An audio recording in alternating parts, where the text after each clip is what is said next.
மதிய வணக்கத்தை தெரிவித்துக் கொண்டு, அதாவது இந்த நீர்நிலை பாதுகாவலர் விருது எனக்கு கிடைத்தது என்பதை காட்டிலும்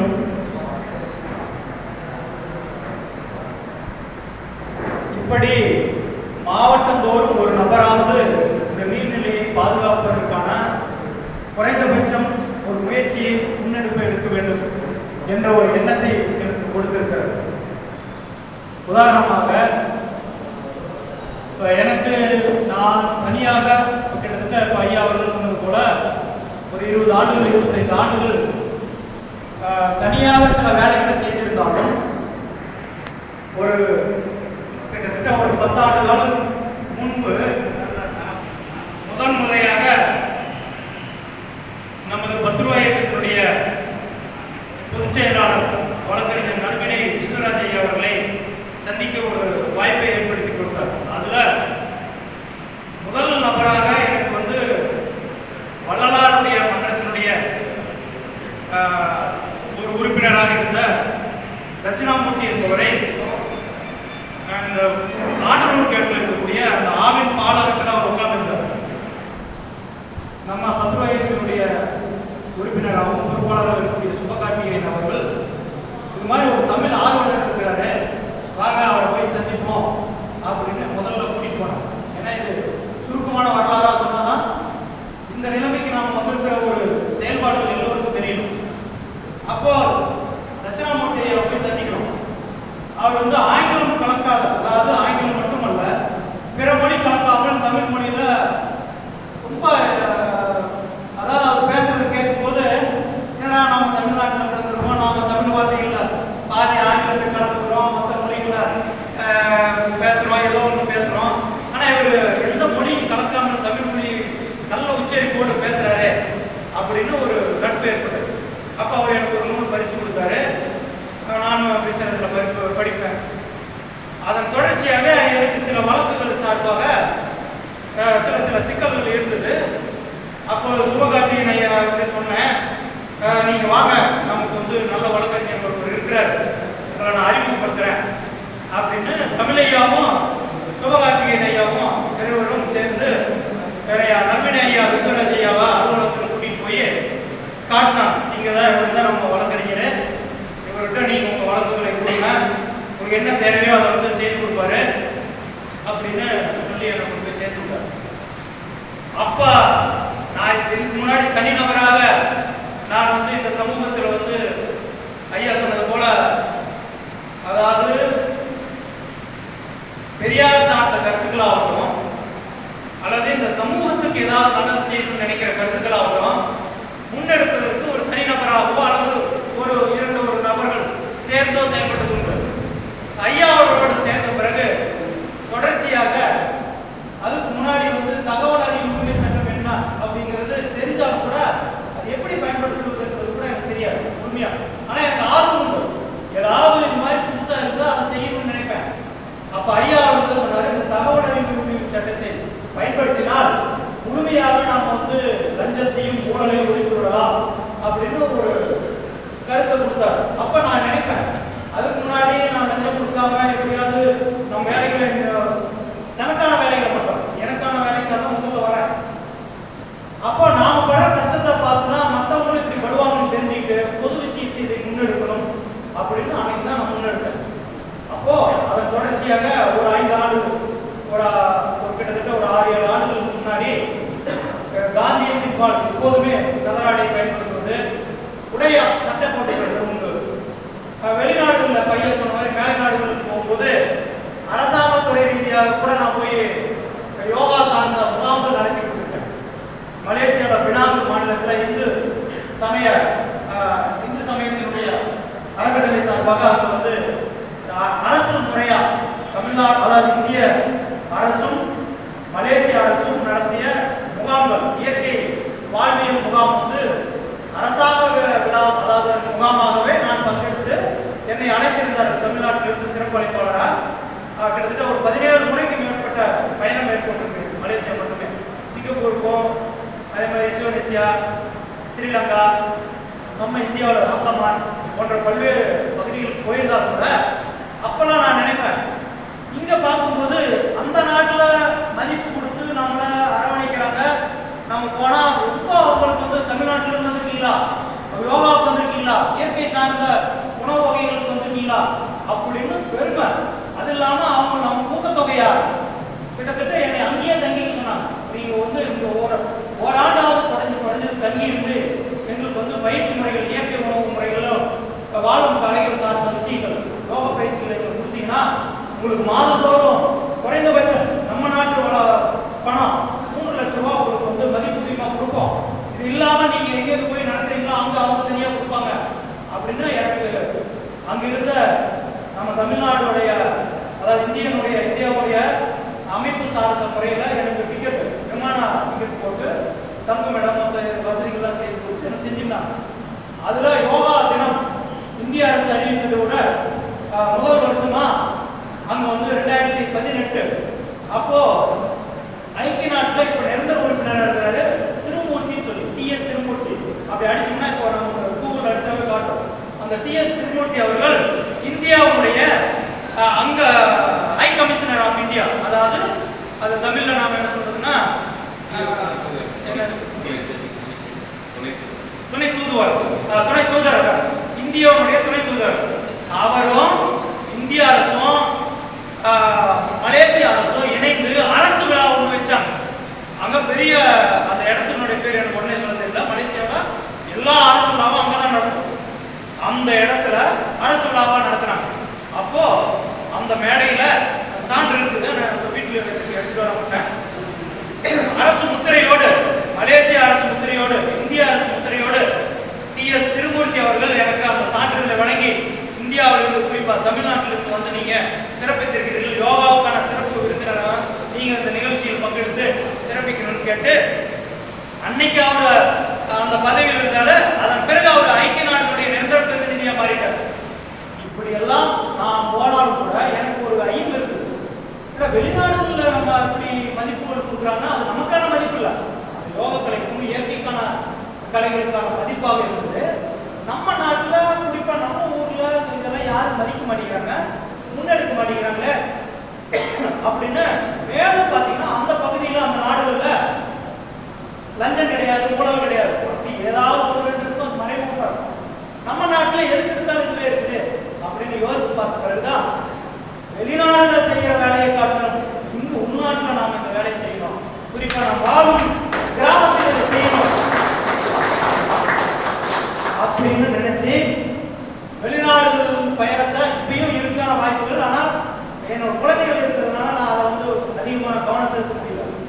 இருந்தாலும் இந்த நாட்டில் இருக்கிறது, நம்ம ஊர்ல இருக்கிற, நம்ம நாமக்கல் மாவட்டத்தில் லஞ்சத்தையும் ஊழலையும் ஒழித்து காட்ட வேண்டும் என்ற முனைப்போடு பத்துவா இயக்கத்தினோடு தொடர்ந்து ஈடுபட்டு அவருடைய பொறுப்பாளராகவும் இருந்து உங்களை போன்றவராக அப்போ நீங்க எப்படி உட்காந்துருக்கீங்களோ அப்படித்தான் நானும் உட்கார்ந்து பயிற்சிகளை எடுத்து ஓரளவுக்கு நாம் அந்த பயிற்சியை முழுமையாக நாம் இப்போ எல்லாம் எடுத்துக்கிட்டுன்னு சொல்ல முடியாது. இருந்தாலும் அந்த பயிற்சிகள் எல்லாம் தொடர்ச்சியை எடுத்துக்கொண்டு இன்னைக்கு இந்த நீர்நிலை பாதுகாவலர் விருது பெற்றோம்னா அதற்கு கொரோனா காலத்தில் இந்த நாமக்கல் மாவட்ட ஆட்சியர் இருந்த மெகராஜ் அவர்கள் ஒரு சிறப்பு அனுமதி கொடுத்தார். கும்பகோணம் இருக்கிற குட்டையை தூர்வார்கள் என்ன சுருக்கமாக இதை சொல்லி முடிச்சுட்டா நிறைய ஏற்புரையை சொல்லிட்டு இவரெல்லாம் நமக்கு என்னக்காக வாழ்த்தினாங்க. நீங்கள் எல்லோருமே என்னை வாழ்த்துவதற்காக வந்திருக்கிறீர்கள். உங்களுடைய வாழ்த்துக்களையும் மேடையில் நமக்கு பெரியவர்களுடைய வாழ்த்துக்களையும் நாம் பெற்றுக்கொண்டு மேலும் உங்களுக்கான பணியை செய்வதற்கு உங்களோடு தொடர்ந்து பயணிப்பதற்கு தயாராக இருக்கிறார்கள்.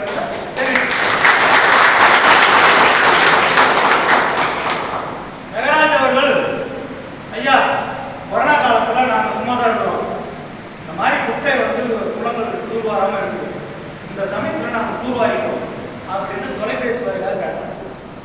அதற்கு மெகராஜ் அவர்கள் ஐயா அவர்கள், நீங்கள் குட்டை தூர்வாரம் நல்ல விஷயம், கொரோனா காலத்தில் யாருக்கும் நாங்கள் அனுமதி தருவோம், அவர் சொன்னது யாருமே வெளியே வரக்கூடாதுன்னு சொல்லியிருக்கிறோம், நீங்கள் ஏதோ ஒரு நல்ல காரியத்துக்காக வெளியே வரேன்னு சொல்றீங்க, அதனால நீங்க உங்களுக்கு அனுமதி தரோம், வாய்மொழி உத்தரவாதம் அப்படின்னு சொல்லிட்டாரு. அப்புறம் நான் ஐயாட்டு சொன்னேன், ஐயா இந்த மாதிரி ஒரு உத்தரவு கிடைச்சிருக்கு, நாம அந்த மாதிரி ஒரு வாய்ப்பு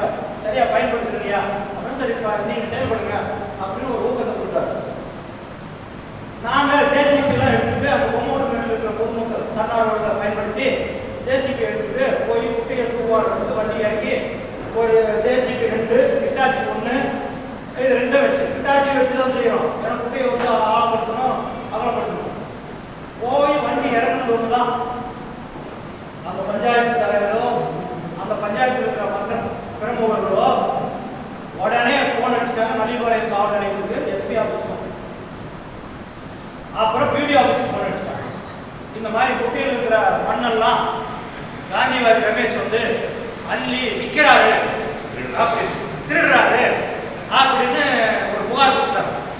உடனடியாக காவல்துறை வந்து ஜேசிபி போட்டோ எடுத்துக்கிட்டு, ரெண்டாச்சு போட்டோ எடுத்துக்கிட்டு, எதையெல்லாம் போட்டோ எல்லாம் யாரும் தூர்வாரக்கூடாது அப்படின்னு தடுத்தாங்க. கொஞ்ச நேரத்தில் வீடியோ 2 பேரும் வந்துட்டாங்க. 2 வீடியோவும் அவங்க ஜீப்பில் எடுத்துட்டு வந்துட்டாங்க. வந்து பரவலாக போயிடுச்சு இந்த செய்தி. மண்ணை அள்ளி விற்கிறாங்க சொன்னது அப்படி.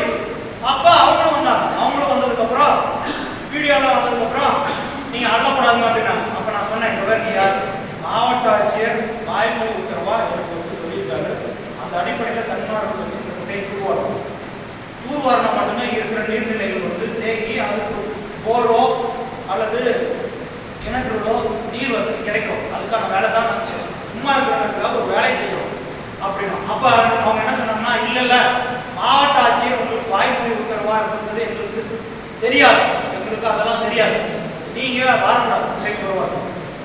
இது இல்லாமல் பக்கத்து பஞ்சாயத்து ஒரு 2 ஒரே எட்ஜு தான். அந்த குட்டை இருக்கிறதும் பக்கத்தில் இருக்கிற பஞ்சாயத்தில் அந்த பஞ்சாயத்து தலைவர் தூண்டி விட்டு அந்த பஞ்சாயத்தில் வந்து அந்த பக்கம் இருக்கிறவங்க எல்லாமே ஒரு காலனியாக அந்த இடத்துல இருக்காங்க. அவங்களாம் என்ன சொல்றாங்க, உங்களை எல்லாம் வந்து குடியிருக்கவே விட மாட்டாங்க, இந்த குட்டையெல்லாம் தூர்வாரிட்டா, அதனால நீங்களாம் போய் எதிர்த்து அவங்களாம் வந்துட்டாங்க. ஜேசிபிக்கார தாக்கமே வந்துட்டாங்க, உண்மையானவே தாக்கம் வந்துட்டாங்க. அப்புறம் உடனடியாக நான் வந்து மாவட்ட ஆட்சியருக்கு இந்த மாதிரி எல்லோரும் பொய்யான தகவலை பரப்பி இந்த குட்டையை தூர்வாருவதற்கு இல்லாமல் செய்கிறாங்கயா அப்படின்னு ஒரு வாட்ஸ்அப்பில் மெசேஜ் அனுப்புறேன். அவர் உடனே அந்த மெசேஜுக்கு ரிப்ளை பண்ணார். அவருக்கு குட்டை தூர்வாருவதற்கு சிறப்பு அனுமதி வாங்கியிருக்குது, எந்த அதிகாரிகளும் யாரும் தடுக்கக்கூடாதுன்னு ரிப்ளை அதில் வாட்ஸ்அப் அனுப்பிட்டார். உடனே அந்த வாட்ஸ்அப் எடுத்து வீடியோவுக்கும் காவல்துறைக்கும் அந்த பக்கத்தில் இருந்த பஞ்சாயத்து தலைவருக்கும் காட்டின உடனே அவங்க உடனே இம்மீடியட்டாக கலைஞ்சு போயிட்டாங்க. ஒருத்தர் கூட கிடையாது. அப்பதான் அந்த குட்டையை முழுமையான அப்போ ஒரு குட்டையை தூர்வாருன்னா எப்படி எல்லாம் திசை திருப்புறார்கள் அப்படின்றத அப்பதான் நான் தெரிஞ்சுக்கிட்டேன். ஆனா நாம என்னமோ சாதாரணமா குட்டையை தூர்வார போய் அங்க பக்கத்துல குடியிருக்கிறவங்களா மாற்றி விட்டான். உங்களை எல்லாம் காலி பண்ணி விடுவாங்க, நீங்க குடியிருக்கவே முடியாது, உங்களுக்கு வீடே இருக்காது அப்படின்னு ஊரையே கிளப்பி விட்டாங்க. ஒரு பெரிய கலவரமே ஏற்படுது அந்த சமயத்தில். அப்ப இவங்க எல்லாமே இங்கெல்லாம் கூடக்கூடாது, கொரோனா சமயத்தில் யாரும் கூட்டக்கூடாது, அந்த கூட்டக்கூடாதுன்னு உத்தரவு இருக்கு. இத்தனை பேர் கூட்டிட்டாங்க. அப்புறம் வீடியோவும் காவல்துறையும் சேர்ந்து அவங்களாம் அப்புறப்படுத்தி நீங்க எல்லாம் போங்க, அவங்க சரியா கூட்டு வருவாங்க, அவங்க வேலையை பார்ப்பாங்கன்னு சொல்லி இப்படித்தான் முதல் கட்ட வேலையை நம்ம தொடங்கணும். இந்த நீர்நிலையை பாதுகாப்பதற்கான இது இன்னும் நிறைய இருக்கு. அதெல்லாம் இப்ப சொல்லிட்டு இருந்தா அது ஆகாது. அதற்கு சில பேர் உதவி செய்திருந்தார்கள். அந்த பகுதியில் பல பேர் எதிர்ப்பு தெரிவிச்சு இருந்தாலும் அதை மீட்டு நாம் எடுத்துட்டோம். இது தொடக்கம் அந்த நீர்நிலை பாதுகாப்பதற்காக. அதன் பிறகு பள்ளிகள், கல்லூரிகள், மாணவர்கள் மத்தியில் மரங்கள் நடுவது, மலைகள் ஏறி, நைனாமலை பக்கத்தில் தாளாம்படி மலை, இந்த பக்கம் அதாவது ஆவலாய்க்குப்பட்டி பக்கத்தில் இருக்கிற ஒரு மலை, இப்படி அப்புறம் கொல்லிமலை, இப்படிலாம் பல்வேறு இடங்களுக்கு போய் அங்கே சில மரங்கள் நடுவது, இந்த இளைஞர்களை வந்து ஊக்கப்படுத்துவது, பள்ளி கல்லூரி மாணவர்கள், சிறு சிறு பள்ளி, அரசு பள்ளி, தொடக்கப்பள்ளி மாணவர்களோட என்னுடைய பையன் உட்பட மரம் நடுவதற்கான ஒரு அந்த செயல்பாடுகளை தூண்டி விட்டு அவங்கள செய்ய வைக்கிறது. என் மனைவியை நேரு விமானத்தில் அவங்களை சேர வச்சு அதுக்கு இந்த சமூக தொண்டு செய்யணும் அப்படின்னு அதில் சேர்த்து விட்டு அதன் மூலமாக மரங்களை நட்டு இணைந்து நட்டு இப்படி நம்மளுடைய 10 ரூபாய் இயக்கத்தின் மூலமாகவும் பல்வேறு விதமான உதவிகளையும் ஆலோசனைகள் கேட்டு இப்படி எல்லாம் நாம் வளர்ந்து வந்துதான் இந்த விருது பெற்றுக்கிறோம்.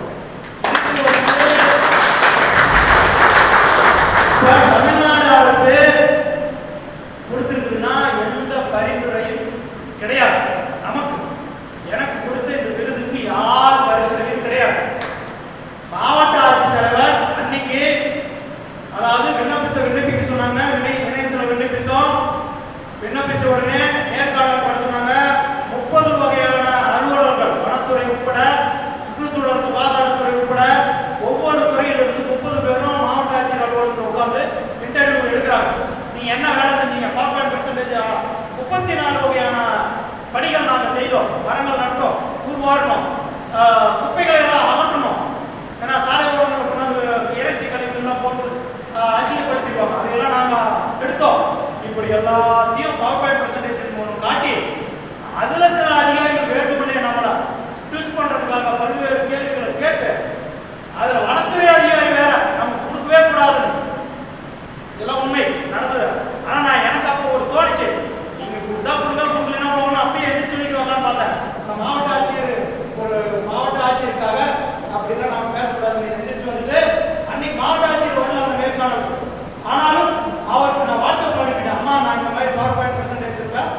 வந்து பதிவு செய்திருக்கேன், என்னுடைய பணிகளை நீங்க பார்த்துருங்க அப்படின்ட்டு அவங்களுக்கு அனுப்பிட்டேன்.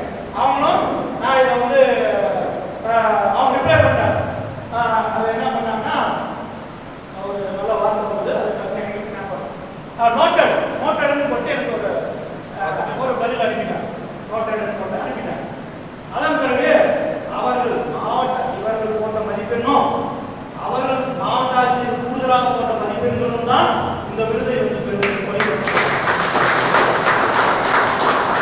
அப்போ அவர் சொன்னாங்க, மாவட்ட ஆட்சியர் நீங்க செஞ்ச வேலைக்கு தான் இது கிடைச்சிருக்கு, நாங்க பரிந்துரையே செஞ்சுட்டாலும் உங்களுக்கு கிடைச்சிடாது. அதனால நீங்க இனிமே நாமக்கல் மாவட்டம் நீர்நிலையில வந்து நீருடைய இருப்பு வந்து குறைவா இருக்கு, அதை உயர்த்துவதற்கு நீங்கள் மேலும் பணிகளை தொடர்ந்து செய்ய வேண்டும் என்று ஊக்கப்படுத்தினார்கள். அதுவும் அதோடு சேர்ந்து இந்த காசோலை 1 லட்சம் ரூபாய் காசோலையும் இந்த விருதையும் நம்ம தமிழ்நாடு அரசு முதலமைச்சர் அவர்கள் அங்க சென்னையில் இருக்கக்கூடிய ட்ரேட் சென்டர் என்று சொல்லக்கூடிய வணிக வளாகம் என்ற அந்த இடத்துல வழங்கினார்கள். அப்போது இந்த விழாவுக்கு அழைத்து நம்மளை வந்து அமர வைத்து முறையான மரியாதையோடு நல்ல ஒரு கவனிப்போடு அரசியல் ஏதும் கலப்படமே இல்லாமல் ஒரு ஒரு கிட்டத்தட்ட ஒரு 5000க்கும் மேற்பட்ட நபர்கள் அங்கு அமர்ந்திருந்தார்கள் அந்த இடம். அப்போ எந்த ஒரு சலனம் இல்லாம இந்த விருது வழங்கும் விழாவை வழங்கி கௌரவித்து சிறப்பான ஒரு வரவேற்பை கொடுத்து அண்ணா பல்கலைக்கழகத்தில் கொண்டு போய் தங்க வச்சு இரவு அடுத்த நாள் அழைச்சி வேலை கூட்டிட்டு வந்து அழைச்சி சிறப்பித்து அனுப்பி வைத்தார்கள். இது உங்களுக்கு தொடக்கமாக இருக்கட்டும் என்று சொன்னார். இப்போ இந்த விருது நாம பெற்றுட்டோம் அப்படின்னா நாம எப்படி பெற்றோம்னா சொந்த முயற்சினா தனிப்பட்ட நபருடைய முயற்சி இல்லை, நமக்கு அக்கறை இருக்கணும். இந்த விருதை வந்து அரசியல்வாதிகள் பெற்றிருக்கக்கூடாது என்ற முனைப்போடு நான் இதை செயல்பட்டேன். யாரோ ஒருத்தர் வந்து அரசியல்வாதி இந்த விருதுக்கு நான் விண்ணப்பிச்சிருக்கிறேன் ஐயாவுக்கு நான் சொல்லவே கிடையாது. ஏன்னா இந்த விருது வாங்கின பிறகுதான் நம்ம சொல்லணும் அப்படின்னு நான் இந்த விருது விண்ணப்பிச்சிருக்கேன்னே கூட தெரியாது யாருக்கும். பெற்றதுக்கு பிறகு தேர்வானதுக்கு பிறகு தான் சொன்னா இந்த மாதிரி ஒரு விண்ணப்பிச்சேன் கிடைச்சிருக்கு. அதனால இந்த மேடையில் இருக்கக்கூடிய அத்தனை பேருடைய வாழ்த்துறையும் ஏற்றுக்கொண்டு உங்களுடைய வாழ்த்துறையும் ஏற்றுக்கொண்டு இந்த விருதோட அன்னைக்கே நான் சொன்னேன், எனக்கு கொடுத்துருக்கிற இந்த 1 லட்சம் காசோலை என்பது மேலும் இந்த போன்ற பொதுமக்களுக்கு இந்த நீர்நிலை பாதுகாப்பதற்கான செயல்பாடுகளை தான் செய்ய போறேன். அதுக்கான ஒரு திட்ட வடிவமைப்பு செய்து அதை தான் செய்ய போறேன். மேற்கொண்டு நான் என்னுடைய சொந்த பணத்தையும் ஏற்கனவே போட்டு செஞ்சிருக்கோம், அதுபோல இப்பயும் செய்ய போறேன். உங்க உறுதுணையோடு 10 ரூபாய் இயக்கத்தினுடைய ஆலோசனையோடு வழிகாட்டுகளோடு தொடர்ந்து இந்த நீர்நிலை பாதுகாப்பு பணியில் சிறப்பாக நாமக்கல் மாவட்டத்தில் இருக்கிற முதலாக ஐயா என்னை கூட்டிட்டு போனார். எங்கன்னா பனமரை ஏரியை கொண்டு போய் கூட்டிட்டு போய் காட்டினார். பனமரத்துப்பட்டி ஏரி நாங்க போய் பார்த்தா அது ஏரி இல்லை குளமா இருக்குது அப்படின்னு காட்டினார். முதல்ல போய் பார்த்துறாங்க. அதன் பிறகு சொன்னார் இல்லையா ஐயா, நம்மளுடைய பல்வேறு ஏரிகளுக்கு அழைச்சி சென்றேன்னு சொன்னார்ல, அதுல ராசிபுரத்துல இருக்கிற தட்டாமுட்டை ஏரியாவும் அப்புறம் இன்னும் பக்கத்தில் இருக்கிற கோதமலையில் இருக்கிற ஏரி, இப்படி மலைக்கே போனோம். கோதமலையில அங்க செப்டாங்கன்னு சொல்லி ஒன்று அமைச்சிட்டு இருக்காங்கன்னு ஐயா வந்து கோதமலைக்கு கூட்டிட்டு போய் இங்க இருக்கிற மக்களுக்கு வந்து நாம வந்து இங்க வாழ்வாதாரத்தை மேம்படுத்தணும், அவங்களுக்கு நீர் வசதி ஏற்படுத்தணும், ஒரு அவசர தேவைன்னா கூட அவங்களால இங்க கீழே வர முடியல, ஒரு பாதை ஏற்படுத்தி கொடுக்கணும்னு வனத்துறை கூட ஃபைட் பண்ணி ஐயா அவர் 10 விதமான போராட்டங்களை முன்னெடுத்தார். அப்போ நாம கூட துணையா போய் எடுத்து அப்ப என்னாச்சு, நாம எடுத்து முன்னெடுப்புல வனத்துறையும் சேர்த்து இப்போ சாலை போட்டுக்கிட்டு இருக்காங்க. இப்போ பைக்கில் மேலே போகலான்னு சொல்றாங்க. பைக்லயே போகலாம், காரில் போகலாம், அடுத்த வருஷத்துக்கு காரில் போகலாம். அதனால பைக்கில் மேலே வருமே போகலாம். அப்போ இந்த மக்களுக்கு எளிமையா இந்த நம்ம எடுத்து முன்னெடுப்பு 10 ரூபாய் எடுத்து முன்னெடுப்பு நாம கூட இருந்து செய்த முன்னெடுப்புலாம் நமக்கு இன்னைக்கு வந்து பெருமை சேர்த்து. அப்போ இது எனக்காக கூட இருந்து பணியாற்றிய பல்வேறு தரப்புகள் எங்க ஊர்ல இருக்குன்னா இன்னைக்கு வந்து கூட இருக்கு சுப்பிரமணியம் வந்துட்டோட சுஜித் குமார், இன்னும் நிறைய பசங்க இருக்காங்க, சுதாகர். நாங்கெல்லாம் மலை ஏறுவோம், இதெல்லாம் ட்ரெக்கிங் வாரத்துக்கு ஒரு நாள் வாங்க போய் ஏறணும். இருக்கிற மலை தெரியுங்களா வாங்கன்னு நம்ம பழைய புகைப்படம் வந்து இன்னைக்கு நாங்கள் வச்சுட்டு பராமரிச்சுட்டு வரோம்.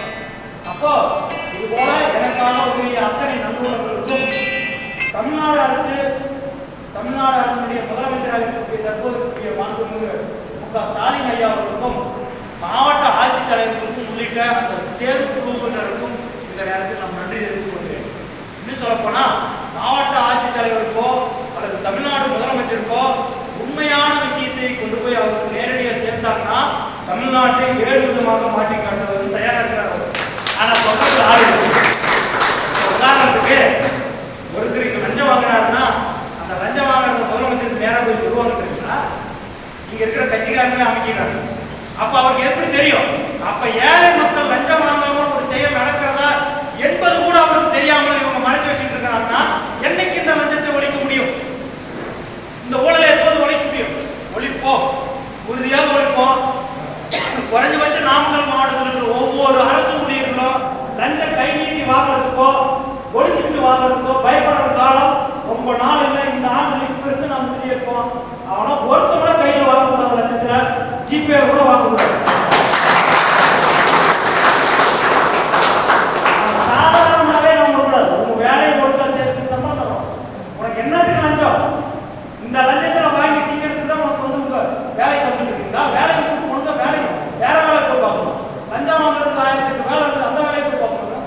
நாம் கடுமையா எச்சரிக்கிறது மட்டுமல்ல, நீர்நிலை பாதுகாப்பையும் நாம் சமரசம் செய்யாமல் லஞ்சத்தையும் ஊழலையும் ஒழிப்பதோடு நீர்நிலை பாதுகாப்பதோடு நாம் இந்த முன்னெடுப்பை எடுத்துக்கூட வாய்ப்பு தயாராக இருக்கிறது. அதை நாம் அனைவரும் சேர்ந்து இணைந்து செயல்படுவோம். நாம் உங்களோடு எப்போதும் பயணிக்க தயாராக இருக்கோம். ஒரே ஒரு கருத்தோடு நிறைவு செய்கிறோம்.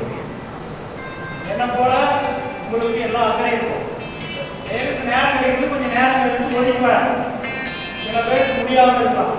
ஆனாலும் முடியாமல் சேர்ந்து செயல்படக்கூடிய மனதை பக்குவத்துக்கும் ஆளாக்கி இருக்கக்கூடிய எனக்கு நான் பெற்ற இந்த யோக கலையும் எனக்கு உதவி செய்திருக்கிறது. இந்த தகவல் அறிவு உரிமை சட்டத்தின் வாயிலாகவும் எனக்கு ஒரு பயனுள்ளதாக மாற்றியமைத்து கொடுத்திருக்கிறது. அதே போல இந்திய அரசியல் சட்டத்தையும் இந்த எளிய மக்களுக்கு கொண்டு போய் சேர்க்க வேண்டும் என்ற ஒரு முனைப்பும் எனக்கு இருக்கிறது. இதையெல்லாம் நாம் சேர்ந்து சிறப்பாக செயல்படுத்தி குறைந்தபட்சம் நாமக்கல் மாவட்டத்தை முன்மாதிரி மாவட்டமாக மாற்றி காட்டுவோம். எந்த அரசியல்வாதி தலையீடு இல்லாமல் இதை நாம் செய்து காட்டுவோம்.